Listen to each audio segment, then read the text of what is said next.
একটা দাবি আছে যে যদি তুমি হাত পিঘলানো কাঁচের ভেতরে ঢোকাও তাহলে তোমার হাত একেবারেই পুড়বে না।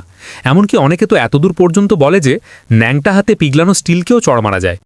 এই দাবিটাই টেস্ট করার জন্য মিথবাস্টার্স টিম লেড গরম করে তরল বানালো, যার তাপমাত্রা ছিল প্রায় ৩৮৫ ডিগ্রি সেলসিয়াস। প্রথমে তারা একটা সসেজ ঠান্ডা পানিতে ডুবিয়ে তারপর সেই মোল্টেন লেডে ফেলল।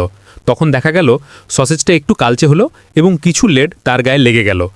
মানে যদি এই জিনিসটা সরাসরি ত্বকে লাগে তাহলে নিশ্চিতভাবেই পুড়ে যাবে। এরপর তাপমাত্রা বাড়িয়ে করা হলো ৪৫০ ডিগ্রি সেলসিয়াস।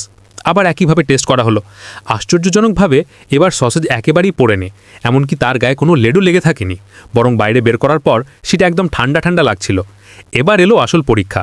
জেমি নিজের আঙুল ঠান্ডা পানিতে ডুবিয়ে সরাসরি মোল্টেন লেডে ঢুকিয়ে দিলেন, আর অবাক করার মতো কিছুই হলো না, শুধু হালকা একটা গরম অনুভূতি পেলেন। এরপর অ্যাডাম তো নিজের পুরো হাতটাই ডুবিয়ে দিল, কিন্তু তবুও তার কোনো দাহ হলো না। আসল ব্যাপারটা হলো লেইডেন ফ্রস্ট এফেক্ট। যখন ঠান্ডা হাত মোল্টেন লেডের সংস্পর্শে আসে তখন হাতের পানিটা মুহূর্তেই বাষ্পে পরিণত হয়ে ত্বক আর লেডের মাঝে একটা সুরক্ষামূলক স্তর তৈরি করে ফেলে। আর সেই কারণেই মানুষের ত্বক আসলে সরাসরি লেডকে ছুঁতেই পারে না, ফলে হাত একেবারেই পড়ে না।